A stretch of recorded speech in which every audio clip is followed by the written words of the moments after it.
할렐루야. 음력으로 새로운 한 해를 맞이하게 되었습니다.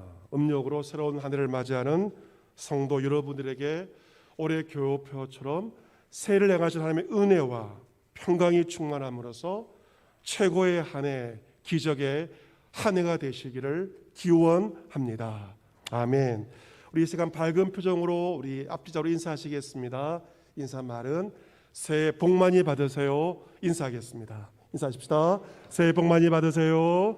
새해 복 많이 받으세요. 새해 복 많이 받으십시오. 새로운 한 해를 맞이한 지 한 달의 시간이 지났습니다. 한 달 30일을 지내면서 여러분의 삶에 어떤 중요한 변화가 여러분 가운데 있습니까? 이스라엘 백성들의 지도자 여호수아는 백성들을 거느리고 가나안 정복 전쟁과도 같은 시간들을 다 보내었습니다.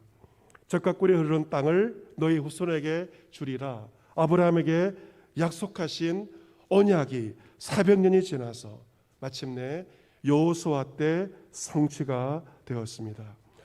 여호수아는 약속의 땅을 차지한 다음에 그 땅을 12지파에게 공정하게 분배합니다. 전쟁을 하였고 땅을 분배하였고 다 끝난 것처럼 보입니다. 하지만 여호수아에게 전쟁보다도 땅 분배보다도 더 중요한 한 가지 일이 남아 있습니다. 그는 이스라엘 모든 지파와 백성들을 세겜이란 땅에 다 모았습니다. 왜 세겜에 모았는가? 하나님 앞에서 언약을 갱신하기 위해서 모든 백성들을 세겜 땅에 모았습니다. 이 세겜 언약을 갱신한 다음에 여호수아는 죽음을 맞이하게 됩니다. 여호수아의 일생 가운데 가장 중요한 일은 무엇인가? 바로 세겜 언약입니다. 가나안 전투에서의 승리, 여리고 전투의 승리보다 중요한 것, 가나안 땅을 차지하고 그 땅을 분배한 것보다 더 중요한 것이 바로 오늘 본문의 세겜에서의 언약의 갱신입니다.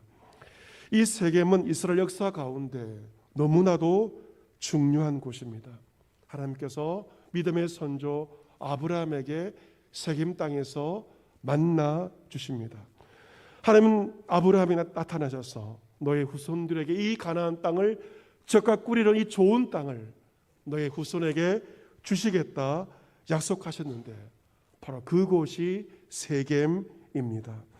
아브라함은 그 세겜 땅에서 하나님께 제단을 쌓고 그리고 제사를 드리며 예배를 드렸습니다. 그리고 400년이 지나서 마침내 여호수아 때 아브라함의 후손 이스라엘 백성들이 그 땅을 차지하고 그 땅에서 이 하나님 앞에서 언약을 갱신하고 있는 것이 오늘 본문입니다.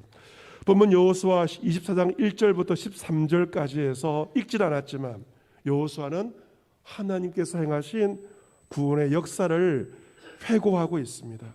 믿음의 조상 아브라함의 아버지 데라는 어떤 자였는가? 다른 신들을 섬기는, 우상을 섬기는 자들이었습니다. 아브라함의 집안은 대대로 우상을 섬기던 우상의 집안이었습니다.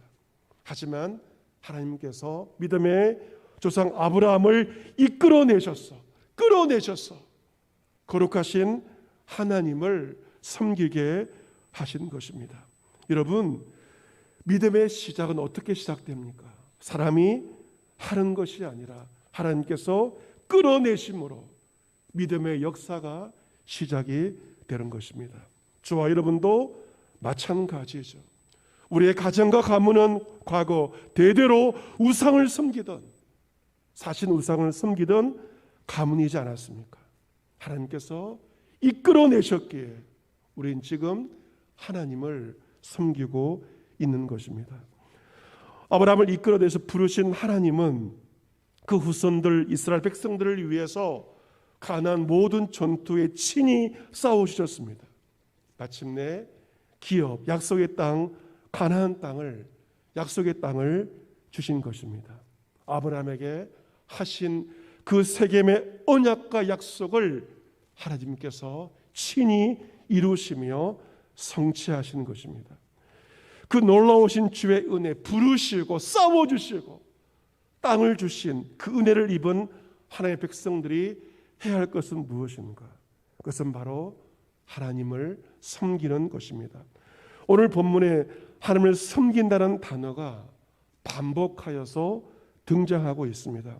섬긴다는 단어는 히브리어로 아바드입니다. 이 아바드는 무엇인가? 하나님을 예배하고 하나님께 제사를 드리는 것입니다. 여러분, 여호수아의 한평생의 일생 가운데 가장 중요한 것은 전투가 아니었습니다. 땅도 아니었습니다. 돈도 아니었습니다. 무엇이 가장 중요하였는가?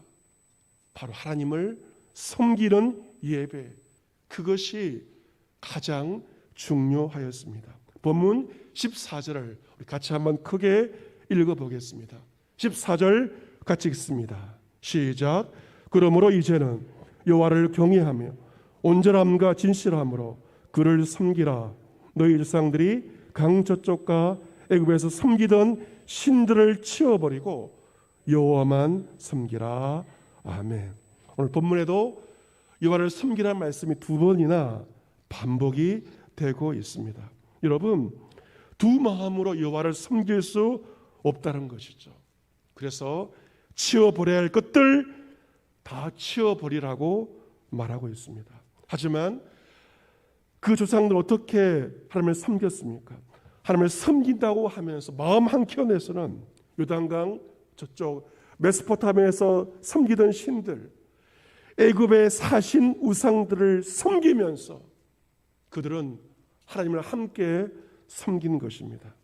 하나님과 우상을 함께 섬겼습니다. 여호수아가 말합니다. 지금은 그 신들을 치워버려야 할 때이다. 모든 신들을 다 치워버리고 정리하고 오직 여호와만 섬기라고 명령합니다. 이전에 섬기던 우상 단지들을 치우지 않고 하나님을 섬길 수 없다는 것이죠. 치워버려야 할 모든 것들을 과감히 정리할 때 온전함과 진실함으로 하나님을 섬길 수 있습니다. 우리 예수님께서도 말씀하셨습니다. 하나님과 재물을 겸하여 섬길 수 없다고 분명히 말씀하셨죠. 우리는 하나님과 재물을 겸하여 섬겨서는 안 됩니다. 재물이 아니라 오직 하나님 한 분만을 섬겨야 합니다. 본문 15절에 만일 여호와를 섬기는 것이 너에게 좋지 않게 보이거든 너희 주상들이 강 저쪽에 섬기던 신들이든지 또는 너희가 거주하는 땅에 있는 아모리 족속의 신들이든지 너희가 섬길 자를 오늘 택하라. 이것이 세계 번역의 핵심입니다. 오늘 선택하십시오. 누구를 섬길지를 미루지 말고 지금 오늘 선택하라고 촉구하고 있습니다. 이방 신이냐 하나님이냐 둘 중에 하나를 지금 선택하라는 것입니다. 여호수아는 말합니다. 오직 나와 내 집은 여호와를 섬기겠노라. 오늘 설교의 제목이기도 합니다.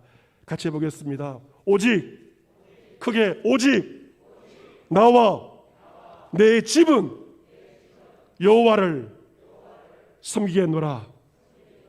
할렐루야. 아멘. 오직 나와 내 집은 여호와를 섬기겠노라. 여호수아의 결단입니다. 너희들이 무슨 선택을 하든지 상관없이 오직 나와 내 집만은 하나님을 섬기겠다 결단합니다. 여호수아는 나 혼자만 여호와를 섬기겠다 말하지 않습니다. 나와 내 집이 나의 자녀들이 여호와를 섬기겠다 말합니다. 왜 그렇습니까? 나와 내 집과 나의 가정이 분리될 수 없기 때문에 그렇습니다. 신약성경 사도행전을 보면 바울은 빌립보 지방에서 전도하다가 감옥에 투옥되고 간수에게도 복음을 전합니다. 간수는 그에게 질문하였습니다. 내가 어떻게 하여야 구원을 받으리까? 바울은 말합니다. 주 예수를 믿으라. 그리하면 너와 너의 집이 구원을 받으리라. 바울은 간수에게 당신만 구원받으라 말하지 않습니다. 당신과 당신의 집 예수를 믿고 구원받으라고 말합니다. 바울은 주의 말씀을 그 간수와 집에 있는 모든 사람에게 전합니다. 그날 밤 간수와 그 온 가족이 그 말씀을 듣고 예수를 믿고 세례를 받습니다. 간수와 온 집안이 하나님을 믿음으로 크게 기뻐하게 되었습니다. 오늘 성경 본문에서도 여호수아는 오직 나와 내 집이 여호와를 섬기겠노라 결단하고 선포하고 있습니다. 그러자 이스라엘 백성들이 어떻게 반응하는가? 16절에서 백성들이 대답을 합니다. 우리가 결단코 여호와를 버리고 다른 신들을 섬기기를 하지 않겠습니다. 그들은 여호와를 버릴 수 없는 네 가지 이유를 17절과 18절에서 말하고 있습니다. 첫째, 하나님 여호와께서 친히 우리와 조상들을 인도하여 애굽 땅 종되었던 집에서 올라오게 하셨습니다. 두 번째, 우리 목전에서 그 큰 이적들을 행하셨습니다. 셋째, 우리가 행한 모든 길과 우리가 지나온 모든 백성들 중에서 우리를 보호하셨습니다. 네 번째, 18절에 여호와께서 또 모든 백성들과 이 땅에 거주하던 아모리 족속을 우리 앞에서 쫓아내셨습니다. 하나님께서 이 네 가지 놀라운 일들을 행하셨기에 우리는 결코 여호와를 버릴 수 없습니다. 백성들이 말을 합니다. 그리고 21절에 백성들은 재차 다짐합니다. 우리가 여호와를 섬기겠습니다. 22절에서 여호사가 다시 말합니다. 너희 중에 있는 아직도 남아있는 이방 신들을 다 제하고 너희 마음을 하나님 여호와께로 향하라. 백성들이 마지막으로 말합니다. 우리가 하나님 여호와를 섬기고 그 목소리를 우리가 청종하겠습니다. 여호수아는 이 세겜 언약의 갱신에서 4번이나 확인합니다. 이스라엘 백성들은 여호와를 섬기겠다고 4번이나 맹세합니다. 왜 4번이나 확인할까요? 약속이 너무도 중요하기 때문에 4번이나 약속을 분명히 하고 있습니다. 저는 결혼 주례를 하면서 결혼 서약을 받을 때 그냥 한 번에 서약을 받지 않습니다. 한 3번 정도 기회를 줍니다. 물론 신랑의 목소리가 작다고 하면서 신부를 사랑하는 마음으로 크게 답을 하라고 합니다. 하지만 그렇게 3번 약속을 받는 것은 그 서약이 너무도 중요하게 그 서약을 평생에 간직하고 지키라고 3번 대답을 받습니다. 결혼식은 이벤트가 아니죠. 하나님 앞과 부모님과 모든 증인들 앞에서 엄숙한 서약이며 그 서약을 평생토록 지키는 것이 결혼입니다. 여호사는 세겜에서 이스라엘 백성들에게 4번 질문합니다. 너희들 정말 하나님을 잘 섬기겠느냐? 이스라엘 백성들은 그렇게 하겠다고 무려 4번이나 세겜에서 언약을 다짐하고 있습니다. 여러분, 세상의 우상들과 거짓된 신들은 자기만 섬기라고 말하지 않습니다. 함께 섬기라고 말합니다. 오직 하나님만이 우리 마음 가운데 우상을 제하고 오직 하나님만 섬길 것을 명하십니다. 우리가 섬기는 하나님은 거룩하신 하나님이요 질투하시는 하나님이십니다. 여러분, 아내가 남편이 다른 여자를 사랑한다면 어떤 아내가 그것을 용납하겠습니까? 사랑하기에 질투하는 것처럼 사랑의 하나님은 우리가 하나님보다 다른 그 무엇을 사랑하는 것을 결코 용납하지 않으십니다. 여호수아는 경고합니다. 여호와를 버리고 이방 신들을 섬기면 하나님께서 너에게 복을 내리신 후에라도 돌이켜 너에게 재앙을 내리시고 너희를 멸하실 것이다. 너희가 가나안 전투를 다 마치고 이 좋은 땅을 받는 복을 누렸지만 하나님을 버리는 순간 하나님께 너희에게 재앙을 내리시고 너희를 진멸할 것을 여호수아가 분명하게 증거하고 있습니다. 사랑하는 성도 여러분, 새로운 한 해 시작한 지가 한 달이 지났습니다. 음력으로 또 한 번의 새해를 맞이하면서 여호수아의 결단이 저와 여러분 가운데 있기를 소망합니다. 어떤 결단입니까? 오직 나와 내 집은 여호와를 섬기겠노라. 오늘 예배하시는 우리 가장들 먼저 결단하시기를 바랍니다.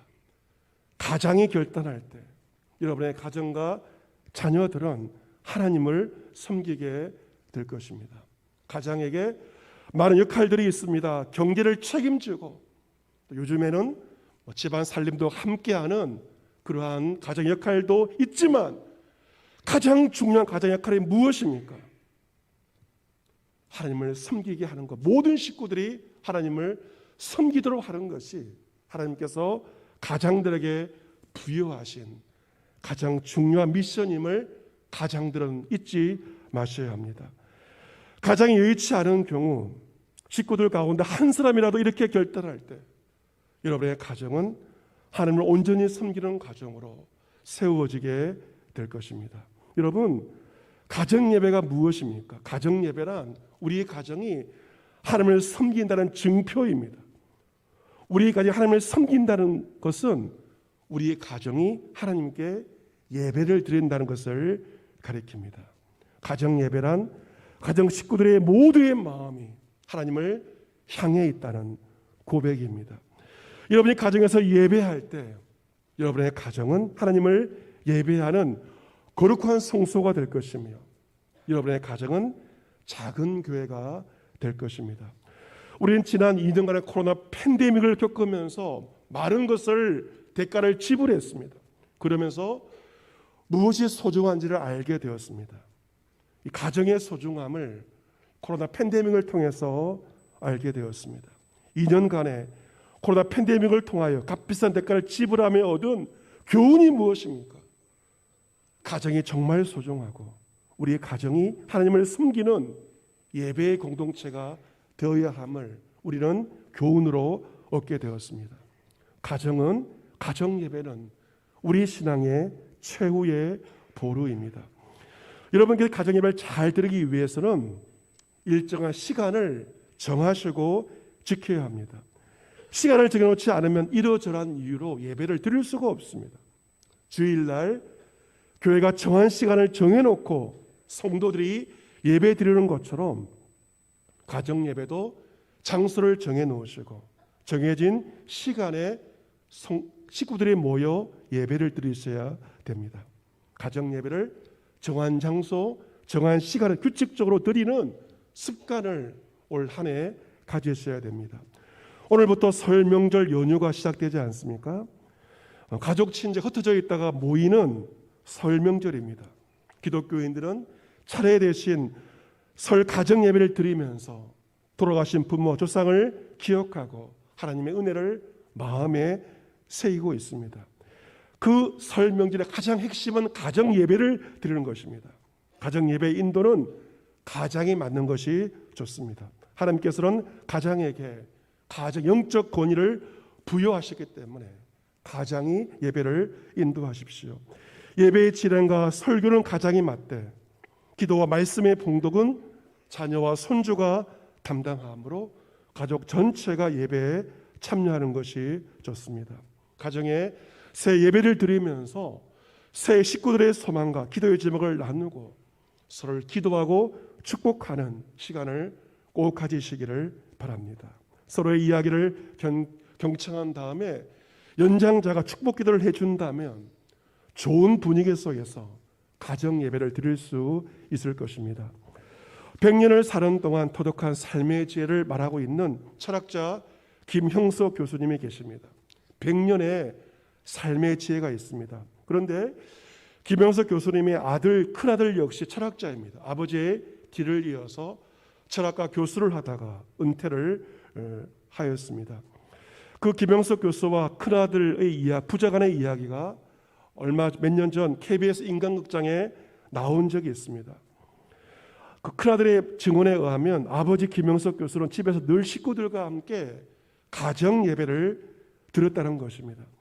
가정 예배를 드리면서 자연스럽게 집안 이야기도 나누고 개인의 문제와 고민, 좋은 일도 나누고 공유하면서 가정 예배를 통하여 식구들 사이에 대화가 많았다고 큰아들은 말합니다. 큰 며느리는 남편에게 이렇게 말합니다. 자식들에게 참 자상하게 잘해줘서 고맙다. 자식들에게 당신은 100점짜리 아빠라고 그 큰 며느리가 큰아들에게 이야기를 하자 남편은 말합니다. 부모님께 배운 거 그대로 하는 것이라고 그렇게 말하였습니다. 사랑하는 성도 여러분, 우리가 정말 죽음 앞에서 인생의 마지막 앞에서 가장 중요한 것은 무엇일까요? 그것은 바로 요사의 고백처럼 우리의 가정과 우리의 자녀들이 하나님을 섬기며 예배하는 그것이 가장 소중합니다. 자녀들에게 물려줘야 할 최고의 유산은 무엇입니까? 바로 신앙의 유산입니다. 우리 하나님께서는 사신 우상을 섬기던 우리들을 이끌어내셨습니다. 값없이 구원의 은총을 베풀어 주셨습니다. 광야길을 걷던 우리들에게 기업을 주시사 가정을 이루게 하시고 자녀를 허락하시며 일터와 교회도 주셨습니다. 이 모든 것이 한량없는 주님의 은혜입니다. 그 은혜를 받은 우리가 해야 할 것은 무엇입니까? 단 한 가지입니다. 나와 내 집이 하나님을 섬기는 것입니다. 여호수아의 결단, 그 누가 어떻게 살든지 간에 오직 나와 내 집은 여호와를 섬기겠노라. 그 결단과 고백이 음력으로 새로운 한 해를 맞이하는 여러분의 결단과 고백이 되시기를 바랍니다. 여러분 가정 치워버릴 모든 것들 이제는 치워버리십시오. 여러분 가정에서 내려오고 있는 죄악의 쇳쇳을 이제는 끊어버리시기를 바랍니다. 이번 설 명절 여러분의 가정이 하나님 앞에서 새롭게 결단할 수 있는 은혜의 기회가 되시기를 바랍니다. 올 한 해 가정 예배가 여러분 가정의 가장 중요한 스케줄과 우선순위가 되시기를 바랍니다. 하나님을 예배할 때 여러분의 가정은 작은 천국이 될 것이고 은혜의 놀라운 역사가 복이 여러분 가정 가운데 임하게 될 것입니다. 음력으로 새롭게 한 해를 맞이하면서 새롭게 마음을 다짐하십시오. 오직 나와 내 집은 여호와를 섬기겠노라. 이 결단을 통하여서 하나님의 축복의 물줄기가 끊어지지 않는 여러분의 가정이 될 수 있기를 주 예수 그리스도의 이름으로 축복합니다. 아멘.